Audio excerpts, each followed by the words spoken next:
այդ խնդիրը, որ իրենց առջև դրել են Հայաստանի իշխանությունները, այս 30 տարուց ավել է չի լուծվել։ Աշխարհը Հայաստանին ամոթանք չի տալու։ Օսմանյան կայսրությունը ցեղասպանությունը դիտարկել է որպես իր քաղաքականության հիմնական այսպես հիմնակար։ Թուրքիան կարող է օգտագործել եւ այդ հարցը ընդհանրապես սպանել։ Իր համար կարևոր է, որ Զանգեզուրի միջանցքը ինքը ստանա։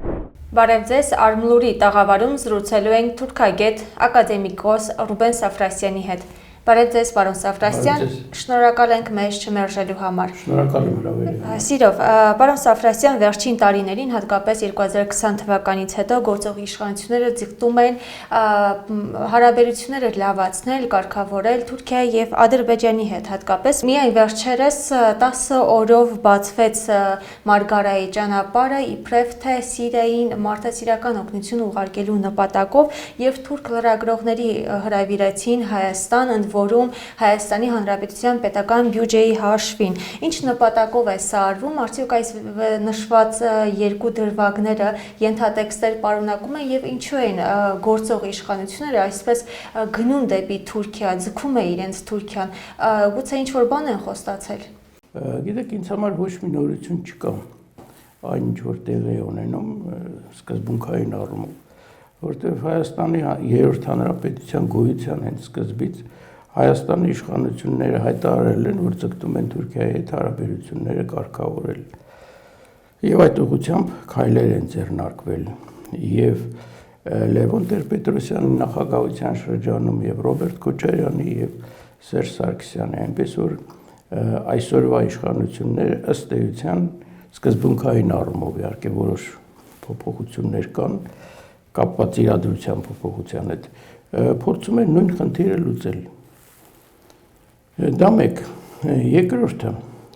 մենք կարող ենք արձանագրել, որ այդ խնդիրը, որ իրենց առջև դրել են Հայաստանի իշխանությունները,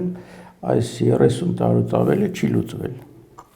Այսինքն Թուրքիայի հետ ունենալ նորմալ հարաբերություններ, նորմալ գործող սահման, խոսքը չի գնում բարիդրացիական հարաբերությունների մասին, բարեկամական եւ այլն։ Ուղղակի նորմալ հարաբերություններ, բայց մենք տեսնում ենք, որ դա չի իրականացել եւ հարց է առաջանում ինչու։ Եվ երրորդ կետը, ես համոզված եմ, որ թուրքական էլիտան դեռևս 91 թվականից, երբ ճանաչեց Հայաստանի Հանրապետության գոյությունը, հետևյալ թեզը ձևակերպեց, որ Հայաստանին ավելի շատ է հարկավոր Թուրքիայի հետ ունենալ նորմալ հարաբերություններ, քան թե Թուրքիային։ Հայաստանը Թուրքիայի համար չի ներկայացնում տնտեսական առումով հետաքրքրություն, փոքր շուկա է, ռազմական առումով վտանգ չի ներկայացնում եւ այլն։ Այսինքն նրանց մտածելակերպը հետեւյալն է, եթե Հայաստան ուզում է մեզ հետ ունենալ նորմալ հարաբերություններ, պետք է գնա զիջումների։ Այս թեզը, որ ձևակերպվել է թուրքական էլիտայի կողմից, շարունակում է մնալ Թուրքիայի արտաքին քաղաքականության հիմքում Հայաստանի նկատմամբ։ Տարբեր սերունդներ թուրքական էլիտայի այդ թեզը որդեգրել են եւ դրա վրա հիմնված իրանց քաղաքականությունը Հայաստանի նկատմամբ կառուցում են, այսինքն այն, որ մենք տեսել ենք նախապայմաններ Թուրքիայի կողմից, դա հենց այդ թեզի արտահայտումն է, այսինքն եթե ուզում եք մեզ հետ ունենալ լավ հարաբերություններ, դա դες պետք է, մեզ պետք է չուրը գնացեք զիջումների, այս խնդիրներով, սա է։ Իհարկե չենք շղթում, որ Հայաստանի երեք նախագահներն էլ ձգտել են, որպեսզի Թուրքիայի հետ հարաբերությունները կարգավորեն եւ ինչ-ինչ գործողությունների դիմել են, բայց համենայն դեպս նրանք հայոց ցեղասպանության ժխտողական քաղաքականություն չեն վարել եւ գուցե որ նշեցիք, որ զիջում են, Թուրքիան պահանջում է, որ զիջեն, գուցե հենց հայոց ցեղասպանությունն է առաջ բերվում։ Նշեմ նաեւ, որ այն Նիկոլ Փաշինյանը հայտարարել էր, որ դեռ պետք է լիովին ամբողջովին ուսումնասիրվի հայոց ցեղասպանությունը, հասկանալու ինչ է տեղի ունեցել 1915 թվականին եւ ինչ մասսայականությամբ է ցեղասպանությունը եղել, կոտորած իրականացվել։ Այս հարցը քննարկվեց նաեւ թուրք լրագրողների հետ։ Պարոն Սաֆրասյան, ինչու պետք է Հայաստանը ժխտողական քաղաքականություն որդեգրի հայոց ցեղասպանության հարցի վերաբերյալ հանձին Նիկոլ Փաշինյանի, ինչ նպատակով է սա արվում եւ արդյոք աշխարհը Հայաստանին ամոթանք չի տալու սրա համար։ Գիտեք, ես չեմ կարծում, որ Հայաստանը ժխտողական քաղաքականություն է վարում ցեղասպանության հարցում։ Հետազոտությունները այդ բնագավառում Հայաստանում շարունակվում են։ Ես իմ գիրքն էլ հենց վերջերս մի քանի ամիս առաջ Մոսկվայում խոշորագույն հրատարակչություններից մեկում ռուսական հրատարակվեց, որի վերնագիրը հետևյալն է. «Османская империя. Программа геноцида»։ Եվ գիտեք, հետաքրքիր այն է, որ այդ գրքի վերջին նախադասությունն է կարևոր իմ կարծիքով, որտեղ ես գալիս եմ եզրակացության ու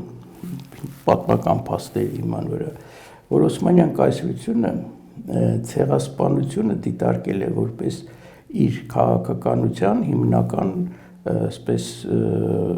հիմնակար, այսինքն այդ պետությունը հիմնված է եղել ցեղասպանության քաղաքականության վրա։ Գիտական առումով ես սահմանափակում չեմ տեսնում եւ արտաքին քաղաքականության բնագավառում չպետք է մոռանալ, որ Լևոն Տեր-Պետրոսյանի ժամանակ թեզ ձևակերպվեց, որ ցեղասպանության ճանաչման խնդիրը դա Սփյուռքի խնդիրն է, այլ ոչ թե Հայաստանի Հանրապետության։ Այնպես որ այս առում ինչու ենք տարանջատում Սփյուռքը Հայաստանում։ Իմ խնդիրը չի բացատրել իրենց քաղաքականությունը, ես փաստ եմ արձանագրում։ Այսինքն դա էլ նորություն չի։ Ինչի են այդպես անում, որտեղ փորձում են Թուրքիայի հետ հարաբերություններ կարգավորել դրա համար։ Եվ դրա գինը հայոց ցեղասպանության ժխտողականությունն է փաստորեն եւ տարանջատումը Հայաստան, Սփյուռք, Արցախ։ Ես եւս մեկ հարց տվեցի, արդյոք աշխարհը մեզ ամոթանք չի տալու դրա համար, քանի որ ստացվում է մենք Թուրքիայի թեզն ենք առաջ տանում, հանձին Նիկոլ Փաշինյանի Թուրքիան էր նշում, անընդհատ առաջ քաշում, որ պատերազմ է եղել 1915 թվականին եւ երկու կողմերն էլ փոխադարձ տառապանք ու զրկանք են կրել։ Աշխարհը մեզ ամոթանք չի տալու։ Եթե Հայաստանը ասի, որ ես չեմ հետապնդում ցեղասպանության ճանաչման խնդիր, այո, ամոթանք կտա եւ շատ լուրջ, բայց Հայաստանը դա չի ասում, ախր այդ ամբողջ խնդիրը Հայաստանը ասում է դա մեր օրակարգի կարևոր խնդիրներից չի։ Չի նշանակում, որ դա խնդիր չի ընդհանրապես։ Իսկ Թուրքիայի հետ Իհարկե կտա կներեք, իհարկե կտա ամոթանք, դա հայտարարություն կլինի Հայաստանի եւ պետականության համար ընդհանրապես։ Իսկ Թուրքիայի հետ հարաբերությունները կարգավորման համար ըստ ձեզ ո՞րն է առաջնային խնդիրը։ Ինչ առումով առաջնային խնդիրը։ Գուցե պետք է մենք որոշակի քայլեր դիմենք, որ Թուրքիան ընդունի ինչ-որ ձև նաև պատասխանատվություն կրի, որ իրականացրել է հայոց ցեղասպանությունը։ Գիտեք, այնպես Գուցե այս տեսանկյունից պետք է դիտարկել։ Հասկացած ես, այդ հարցը ես ինձ էլ եմ տալիս եւ իմ եզրակացությունը հետեւյալն է, որ երբ ստեղծվում էր Հայաստանի Հանրապետությունը, երրորդ հանրապետությունը, Հայաստանը կարող էր որդեգրել այդպիսի քաղաքականություն, որ մենք Թուրքիայի հետ հարաբերություններ չենք հաստատի, մինչև Թուրքիան չճանաչի հայոց ցեղասպանությունը։ Դա տարբերակ էր, իրապես տարբերակ էր, բայց Հայաստանը չգնաց այդ ճանապարհով։ Նաև արդարացի տարբերակ էր։ Արդարացի, ես կարծում եմ, որ արդարացի, իհարկե արդարացի էր, բայց եթե դա գնար կլներ ուրիշ ճանապարհ արտաքին քաղաքականության, հիմա գնացել է այսպիսի ճանապարհով եւ հիմա փոխել շատ դժվար կլինի, ծանր կլինի այդ գինը Հայաստանի համար, հասկանում եք, արտաքին քաղաքականությունը չի հիմնվում արդարության սկզբունքի վրա, արտաքին քաղաքականությունը հիմնվում է շահերի վրա, Հայաստանի այն ժամանակվա ղեկավարությունը այդպես ձևակերպեց Հայաստանի շահը, բայց այստեղ մի խնդիր կա, տեսեք, երբ Հայաստանում իշխանափոխություն տեղի ունեցավ 92 չէ թվականին Հայաստանը ցեղասպանության ճանաչման խնդիրը դարձրեց իր արտաքին քաղաքականության կարևոր խնդիրներից մեկը։ Այսինքն փոփոխություն տեղի ունեցավ նախորդ շրջանի հետ համեմատած։ Եվ այդ գիծը շարունակվեց եւ տրամաբանական եղավ այն, որ Հայաստանում սկսեց արդեն քննարկվել հատուցման խնդիրը, որ Հայաստանը հատուցում ստանա դրա համար։ Տարբերակներ քննարկվեցին, ես տասնամյակներ շարունակ ներգրաված եմ եղել բոլոր այդ քննարկումներում, բայց տեսեք այդ տասնամյակների ընթացքում Հայաստանը երբեք քայլ իրական չձեռնարկեց հատուցում ստանալու համար։ Ինչու՞։ Որովհետև միջազգային իրավունքի ներկա վիճակը հնարավորություն չի տալիս։ Հասկանում եք, եթե մենք դիմենք այդ ուղղությամբ, իսկ դիմելու երկու տեղ կա։ Մեկը ՄԱԿ-ի գլխավոր ասամբլեան, որը կարող է բոլոր հարցերը քննարկել, բայց պարզ է, որ այնտեղ մենք կպարտվենք, որտեղ Թուրքիայի հնարավորությունները ազդելու վրա շատ մեծ են։ Մյուս ճանապարհը, ես ռեալ բաներ եմ ասում, էլի բացի այն, որ մարդիկ առանց իմանալու խոսում են։ Մյուս ճանապարհը դա Հաագայի միջազգային դատարանն է, ՄԱԿ-ի։ Եվ այստեղ էլ չդիմեց Հայաստանը։ Չնայած որոշակի մոտեցումներ ձևակերպված արդեն կային։ Երջանկահիշատակ պրոֆեսոր Բարսեղովի գաղափարների հիման վրա։ Ինչու չդիմեց, որովհետև կան իրավական, ասեցի, խոչընդոտներ, որոնք Թուրքիան կարող է օգտագործել եւ այդ հարցը ընդհանրապես սպանել։ Հասկանում եք, վտանգը դա է, որ եթե դիմի, կարող է պարտվի Հայաստանը եւ այդ հարցը փակվի։ Կա մեկ այլ խնդիր, որը պետք է մենք հաշվի առնենք, միջազգային իրավունքը այսպես սառեցրած չի։ Նա արտահայտում է մարդկային մտածելակերպի տվյալ շրջանի ժամանակահատվածի էությունը։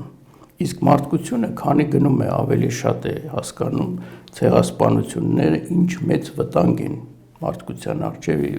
ինչ ծանր հանցագործություններ են։ Եվ ես համոզված եմ, որ միջազգային իրավունքը կարձագանքի այդ ընկալումներին եւ այն խոչընդոտները, որ հիմա կան, կվերացվեն ժամանակի ընթացքում։ Այնպես որ շատ կարևոր է ցեղասպանության մասին, որ մենք միշտ հիշենք, ոչ միայն հիշենք, այլ դա լինի ոչ միայն գիտական հետազոտություններ եւ այլն, այլ այդ խնդիրը մնա Հայաստանի արտաքին քաղաքականության օրակարգում։ Իհարկե, մենք հիմա հասկանում ենք, որ Հայաստանը, որ ասի, ես ձգտում եմ ցեղասպանության ճանաչման եւ Թուրքիայի դատապարտման եւ փոխհատուցում ստանալուն, պարզ է, որ դրանից ոչ մի բան չի փոխվի։ Բայց պետք է խնդիրը պահել, կենթանի պահել, համագործակցել Սփյուռքի հետ, հայ դատի կառույցների հետ, որոնք գործում են աշխարհի 30 երկրում մոտավորապես։ Եվ դա թողնել հետագայի համար, միշտ կենթանի պահել այդ խնդիրը։ Թուրք-հայկական հարաբերությունների կարգավորման համար Թուրքիան հանձին Էրդողանի նշում է եւ պնդում է, որ մինչեւ չի կնքվի Հայաստանի եւ Ադրբեջանի միջեւ խաղաղության պայմանագիրը, հնարավոր չէ կարգավորել թուրք-հայկական հարաբերությունները։ Այստեղ ինչ խաղ է խաղում Թուրքիան։ Շատ պարզ է։ Գիտեք, այստեղ նույնիսկ սա խաղ չի, սա բացահայտ է ասվում եւ դա այդպես է իրենց մոտեցման տեսակետից։ Այո, ինչ որ ասում է, հենց այդպես է։ Այսինքն Թուրքիան որոշել է, որ ինքը Հայաստանի հետ հարաբերությունների կարգավորման առումով ոչ մի քայլ չի ձեռնարկի, մինչև չստորագրվի հայ-ադրբեջանական պայմանագիր։ Ինքը որոշել է, այդպես էլ կանի եւ չի փոխի իր որոշումը։ Այստեղ ուրիշ հարց է առաջանում։ Մի պահ պատկերացնենք, որ ստորագրվեց պայմանագիրը։ Արդյոք Թուրքիան լրիվ Հայաստանի հետ հարաբերությունները կկարգավորի։ Ոչ։ Ես կարծում եմ ոչ։ Ինչու իմ բացատրեմ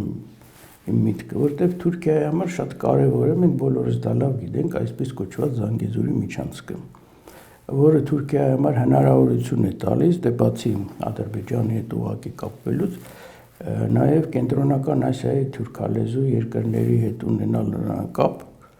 այսինքն պանթուրքիստական ծրագրերի իրականացման տեսակետից։ Եվ բացի դրանից դա Թուրքիայի համար կարևոր այն առումով, որ նրա դերն է բարձրացնում Չինաստան, Եվրոպա առևտրում, որը տարեկան, այսպես ընդհանուր այդ գումարը առևտրի ներկայումս 800 միլիարդ է։ Չինաստան, Եվրոպա կամ ասում են Պեկին, Լոնդոն, եւ Թուրքիան դառնում է կարևոր հաբ այդ առումով։ Եվ դրա համար իր համար կարևոր է, որ Զանգեզուրի միջանցքը ինքը ստանա այնպես, ինչպես է ուզում, էքստերիտորիալ իրավունքով, այսինքն Հայաստանը կորցնի իր ինքնիշխան իրավունքները այդ տարածքի վրա։ Բայց Թուրքիան հիմա չունի երկաթգիծ, որը կկապի իր երկաթգծի համակարգը Նախճեվանի հետ, այսինքն այլ բառերով ասած, Կարս Նախճեվան երկաթգիծ գոյություն չունի։ 15 տարի է մոտավորապես, եթե ոչ ավել, Թուրքիայում խոսում են, որ պետք է կառուցեն, բայց չէին կառուցում, փող չէին գտնում հավանական է։ Նախանցյալ տարվա վերջում Ադրբեջանը կարծես սկսեց ֆինանսավորել, այս մի տարի դրա մասին էլի խոսվում էր, նախնական աշխատանքներ էին տարվում, եւ հիմա նոր են սկսում կառուցել, իսկ դա կտևի մինչև 29 թիվը լավագույն դեպքում, ինչպես իրենց տրանսպորտի նախարարն է հայտարարել, այսինքն մինչև 29 թվականը, թվում է ավելի երկար կլինի, այդ 220 քառակուսի կիլոմետրը մոտավորապես երկաթգիծը պետք է նրանք կառուցեն, դեռ բարդ տեղանք է, թունելներ, կամուրջներ եւ այլն։ Այսինքն հիմա այս պահին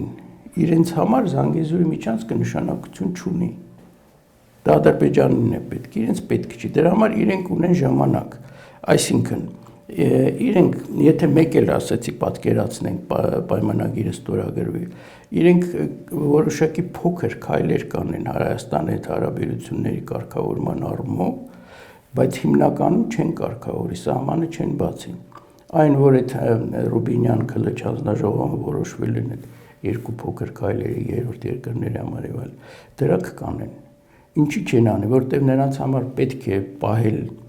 այդ սահմանը փակ։ Հիշում եք, չէ՞, որ մենք ասեցինք, որ իրենք համոզված են Հայաստանի համար ավելի կարևոր է, քան թե իրենց համար, որ Հայաստանին շահագրգռեն, որ երբ որ իրենց մոտ պատրաստ լինի երկաթգիծը Կարս Նախճեվան, այն ժամանակ Հայաստանից պահանջեն արդեն էքստերիտորիալ իրավունք սահմանը բացելու համար, այսինքն խաղաքարտ ունենան իրենց ձեռքում Հայաստանի վրա ճնշումը հետագայում եւս գործադրելու համար։ Այս սա է խաղը։ Շնորհակալ ենք։ Խնդրեմ։ Հիշեցնենք, որ մենք զրուցում ենք թուրքագետ ակադեմիկոս Ռուբեն Սաֆրասյանի հետ։